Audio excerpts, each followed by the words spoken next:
பல புதினம் தரும் செய்தி.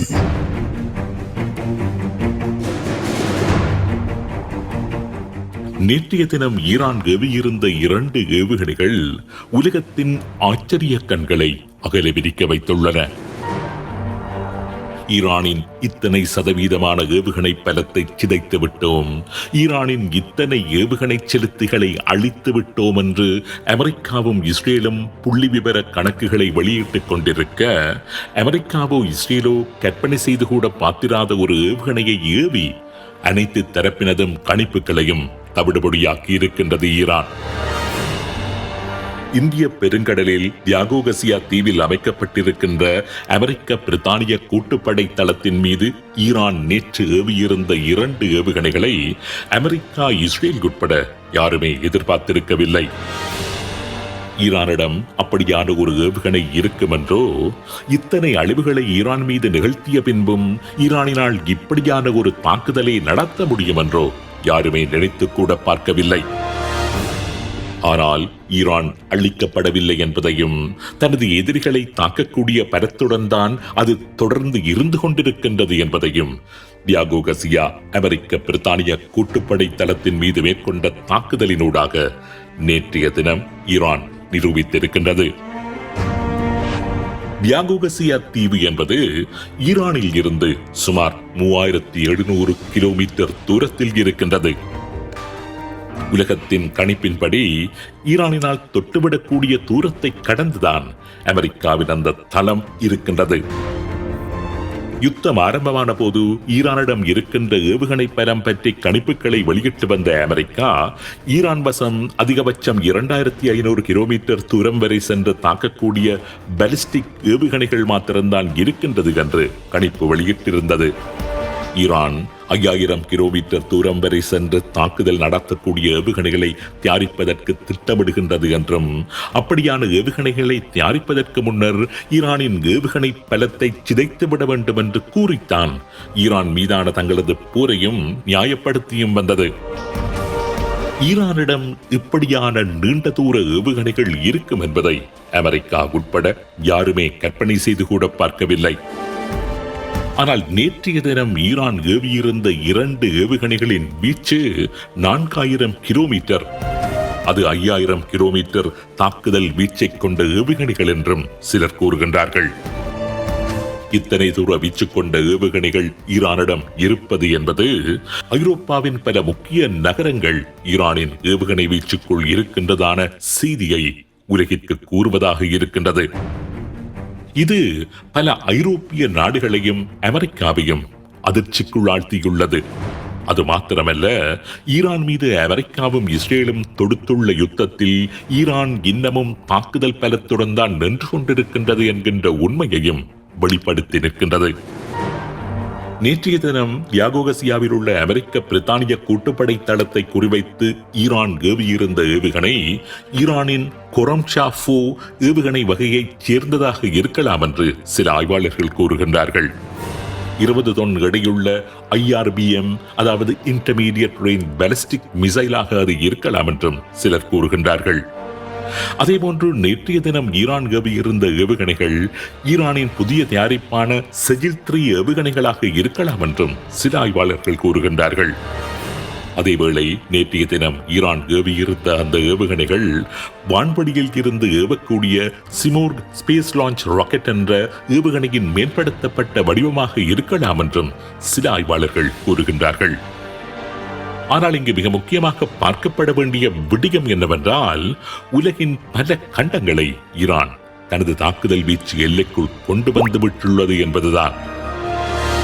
நேற்றைய தினம் ஈரான் ஏவியிருந்த 2 ஏவுகணைகளுமே இலக்கை நெருங்குவதற்கு முன்னதாகவே வானில் வைத்து அழிக்கப்பட்டு விட்டன என்பது உண்மைதான். ஈரானினால் குறித்த இலக்கை தாக்க முடியவில்லை என்பதும் உண்மைதான். ஆனாலும் இங்கு மிக முக்கியமாக பார்க்கப்பட வேண்டிய விடயங்கள் என்னவென்றால், ஈரான் தனது தாக்குதல் பலத்தை இன்னமும் இழக்கவில்லை என்பதைத்தான். நினைத்த இலக்கை நினைத்த மாத்திரத்தில் ஈரானினால் தாக்க முடிகின்றது என்பதைத்தான். ஈரானிடம் 4000-5000 கிலோமீட்டர் தூரம் வரை சென்று தாக்குதல் நடத்தக்கூடிய கண்டம் விட்டு கண்டம் பாயும் ஏவுகணைகள் இன்னமும் இருக்கின்றன என்பதுதான். ஈரானை அழித்து முடித்து விட்டதாக ட்ரம்ப் கூறி வருகின்ற நிலையிலும் ஈரானினால் அமெரிக்கா போன்ற ஒரு வல்லரசை அச்சுறுத்த முடிகின்றது என்பதைத்தான்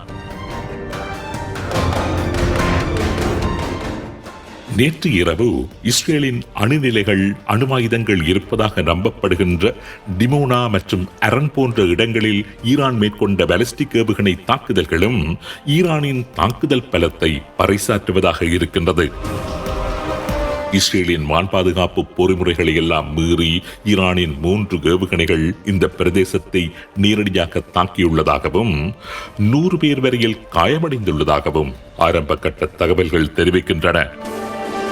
ஈரானின் அந்த ஏவுகணை தாக்குதலினால் இஸ்ரேலின் அணு சார்ந்த விடயங்களுக்கு ஏற்பட்ட சேத விவரங்கள் என்ன என்பது பற்றி இந்த நிகழ்ச்சி தயாரிக்கப்படுகின்ற வரைக்கும் செய்திகள் வெளியாகவில்லை.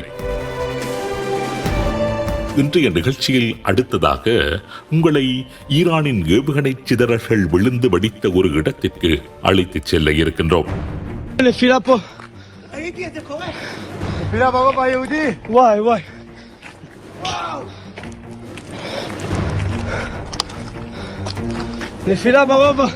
இஸ்ரேல் மீது நேற்று முன்தினம் 9 ஏவுகணைகளை ஈரான் ஏவியிருந்தது. அவைகள் அனைத்துமே வானில் வைத்து இடைமறிக்கப்பட்டு தாக்கி அழிக்கப்பட்ட போதும் அந்த ஏவுகணைகளின் சில சிதறல்கள் ஜெருசலேமின் சில பகுதிகளில் விழுந்து வெடித்திருந்தன.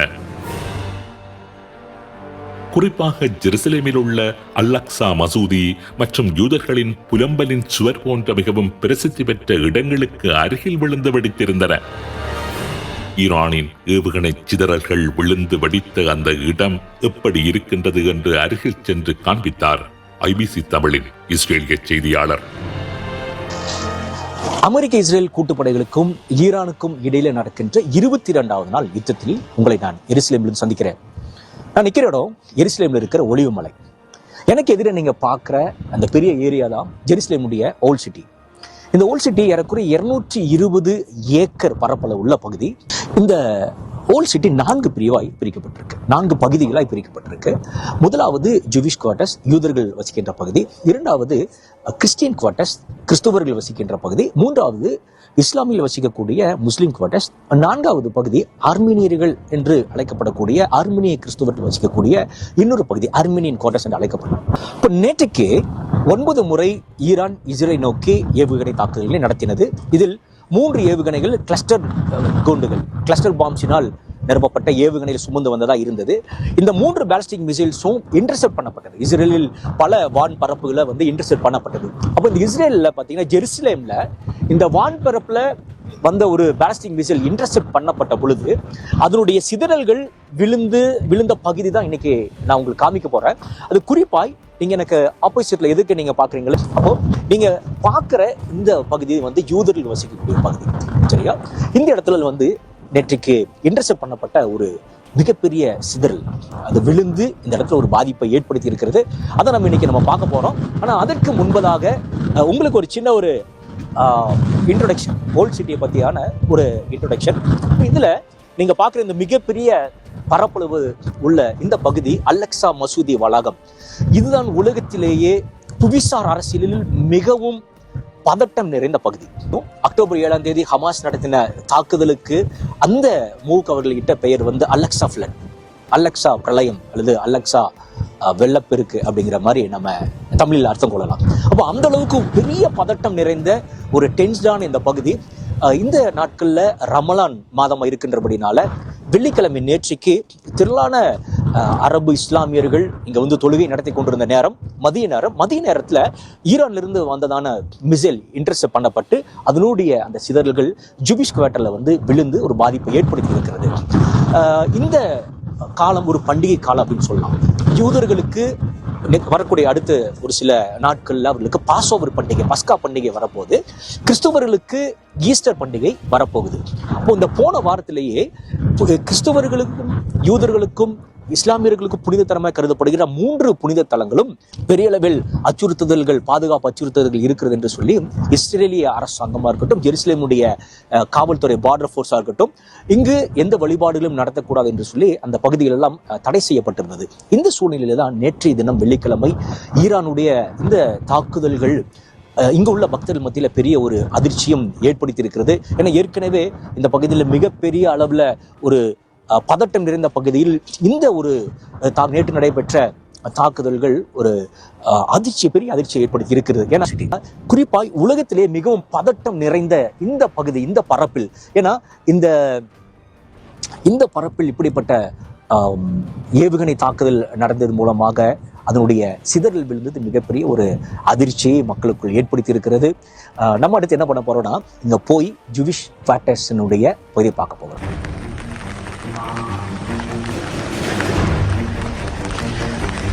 இந்த பார்க்கிங் ஏரியால இது 2வது முறை, போன வாரத்திலேயே 2வது முறை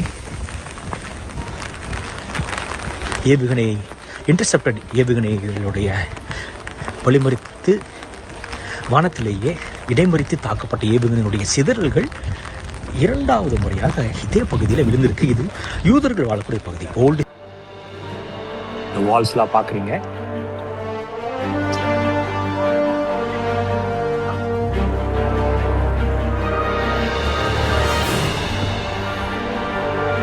Jewish quarters.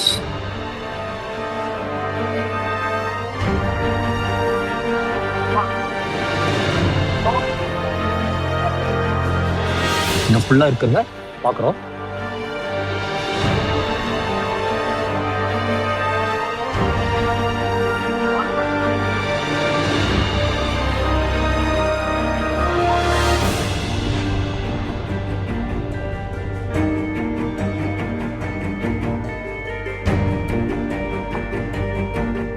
கரெக்டாக மிசைலினுடைய அந்த டெப்ரிஸ் ஹிட்டான அந்த பகுதியை வந்து நான் இப்போ காமிக்கிறேன். இது ஜூவிஷ் குவார்ட்டர்ஸ். இப்போ நம்ம என்னன்னா, இது எந்த அளவுக்கு பாதிப்பை ஏற்படுத்து அப்படிங்கிறத வந்து இங்கிருந்து பார்க்க முடியல.